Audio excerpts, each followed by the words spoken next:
యాదాద్రి భువనగిరి జిల్లా గోండాల మండలం సీతారాంపురం గ్రామంలో దక్షిణ తెలంగాణ విద్యుత్ పంపిణీ సంస్థ 33 kV బై 11 kV విద్యుత్ ఉపకేంద్రం పనులను ఎస్సీ కందాల సురేష్ డిఈ సంఘం వెంకటేశ్వర్లు సందర్శించారు.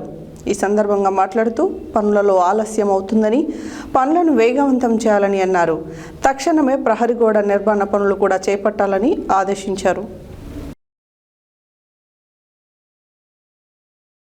యాదాద్రి భువనగిరి జిల్లా గుండాల మండలం సీతారాంపుర గ్రామంలో దక్షిణ తెలంగాణ విద్యుత్ పంపిణీ సంస్థ 33 kV బై 11 kV విద్యుత్ ఉపకేంద్ర పనులను ఎస్సీ కందాల సురేష్ డిఈ సంఘం వెంకటేశ్వర్లు సందర్శించారు. ఈ సందర్భంగా మాట్లాడుతూ పనులలో ఆలస్యం అవుతుందని, పనులను వేగవంతం చేయాలన్నారు. తక్షణమే ప్రహరీ గోడ నిర్మాణ పనులు కూడా చేపట్టాలని ఆదేశించారు. భారీ వర్షాలు ఉన్న కారణంగా సబ్స్టేషన్కు రావాల్సిన లైన్లను వెంటనే స్తంభాలను పాతి లైన్ గుంజాలని తెలియజేశారు. సబ్స్టేషన్ కావాల్సిన మెటీరియల్స్ త్వరలోనే పంపించే విధంగా ఏర్పాట్లు చేస్తామన్నారు. ఈ కార్యక్రమంలో construction AE Anil, Gundala AE Ambala Narsimhulu, linemen Shekhar, contractor Raju, ఉప సర్పంచ్ మల్లెపాక నరేష్, నాయకులు కాళీ వెంకన్న, బోరం వెంకటరెడ్డి, వల్దాస్ ప్రభాకర్ తదితరులు పాల్గొన్నారు. మాట్లాడుకునేది గంజాయి గురించి మాట్లాడుతూ ఉన్నాం. ఈ గంజాయి అనేది చాలా చాప కింద నీరులాగా ఒకప్పుడు ఎక్కడో పట్టణాల్లో ఎక్కడెక్కడో ఉండేది. కానీ ఇది చాప కింద నీరులాగా ప్రతి గ్రామానికి ప్రతి పల్లెకు ప్రతి ఇంటికి పాకుతూ ఉంది. దీనికి కారణం కూడా ఉంది. ఇప్పుడు మందు తాగాలంటే బీర్ కానీ మందు కానీ ఏదైనా విస్కీ కానీ రమ్ము కానీ తాగాలంటే దాన్ని కాటన్ల రూపంలో తీసుకురావాల్సి వస్తుంది. అందరు చూస్తూ ఉంటారు. కానీ గంజాయి అనేది చాలా తక్కువ పరిమాణంలో ఉంటుంది, కానీ దాని ప్రభావం చాలా ఎక్కువ ఉంటుంది. దీనివల్ల దీన్ని అరికట్టడం చాలా కష్టమవుతుంది. మాకు కూడా వెహికల్ చెకింగ్ చేసినా కూడా జేబులో పెట్టకుండా చిన్న ప్యాకెట్లు దొరుకుతాయి, 5 గ్రాములు 10 గ్రాములు లాగా. ఇది చాలా ఈజీగా క్యారీ అవుతుంది. కాబట్టి తర్వాత ఒక బీర్ బాటిల్, అంత పెద్ద ఉన్న బీర్ బాటిల్ లీటర్ 750 ml ఉన్న బీర్ బాటిల్కు 100-200 ఉంటుంది. కానీ చిన్న ప్యాకెట్కు 100 రూపాయలు ఉంటుంది, 1000 రూపాయలు ఉంటుంది. దీన్ని అమ్ముకోవడం వల్ల కూడా ఎక్కువ లాభాలు వస్తాయని కొన్ని గ్యాంగులు, సంఘ విద్రోహ శక్తులు కొద్దిమంది దీన్ని వేరే రాష్ట్రాల నుంచి, వేరే దేశాల నుంచి తెప్పించి, ముఖ్యంగా మనకు ఆంధ్ర నుంచి ఎక్కువ వస్తూ ఉంటుంది. ఆంధ్రలో కొన్ని జిల్లాలలో, అల్లూరి సీతారామరాజు జిల్లా అని కొన్ని జిల్లాలు ఉన్నాయి. అక్కడ అడవులలో విపరీతంగా పండిస్తారు. పండించి అక్కడి నుంచి వాళ్ళకి సప్లై చేస్తూ ఉంటారు.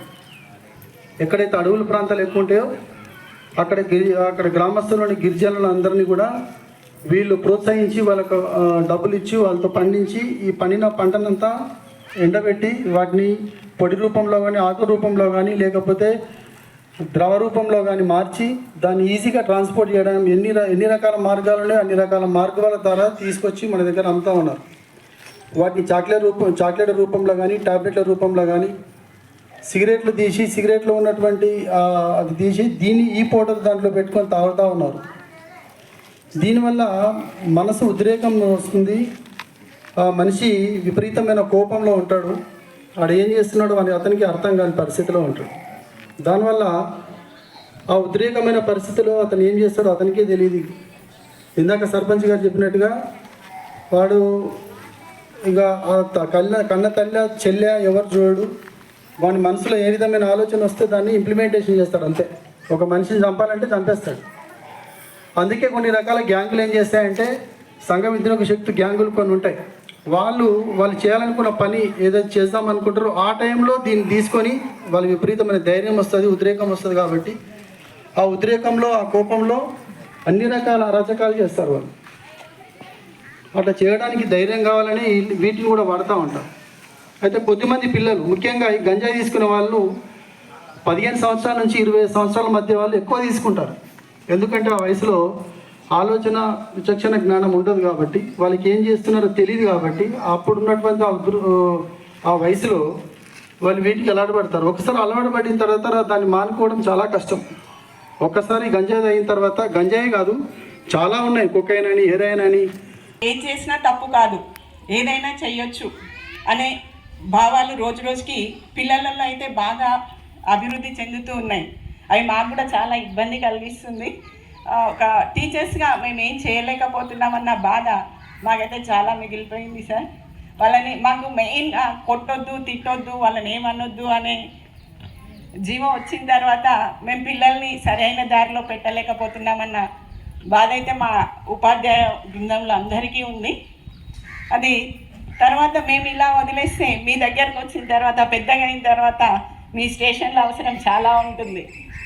విద్యార్థి దశలో మనం నేర్చుకోవాల్సిన విలువలు నేర్చుకోకపోతే ఇదంతా కూడా సమాజంలో రిఫ్లెక్ట్ అయ్యి దాని తర్వాత మీరంతా పెద్దవాళ్ళు అయిన తర్వాత మన దేశ భవిష్యత్తు ఏం కానున్నదో అదంతా మన చేతిలోనే ఉంది. ముఖ్యంగా పెద్దవాళ్ళు పేరెంట్స్ కూడా పిల్లల ముందు ఏం చెయ్యొద్దు చెయ్యాలి అనేది కూడా దాదాపు మర్చిపోయినట్టుగానే అనిపిస్తుంది. మనకి తాగడము తప్పు కాదు, రోజు పని చేసి వస్తున్నాం, అలసిపోతున్నాం, సాయంత్రం తప్పకుండా తాగి పడుకోవాలనే లక్ష్యంగానే పెట్టుకున్నట్టుగా కనిపిస్తుంది ప్రస్తుత సమాజంలో. దాని ఎఫెక్ట్ మన పిల్లల మీద ఎంత పడుతుంది? మనం సిగరెట్ తాగడం తప్పు కాదు అనుకుంటున్నాం, అది పిల్లలు మనల్ని చూసి నేర్చుకుంటున్నారు. మనం డ్రగ్స్ తీసుకుంటున్నాం, అన్నీ అంటే డ్రింక్స్, బీరు, బ్రాండీ ఏది తాగినా తప్పు కాదు అని మన పెద్దవాళ్ళు అనుకున్నప్పుడు పిల్లలలో కూడా అదే వెళ్తుంది. మనం మొత్తం సొసైటీని పాడు చేస్తున్నాం. దీనివల్ల ఇప్పుడు మన ఊర్లలో ఇంకా అంతవరకు రాలేదు, కానీ అసలు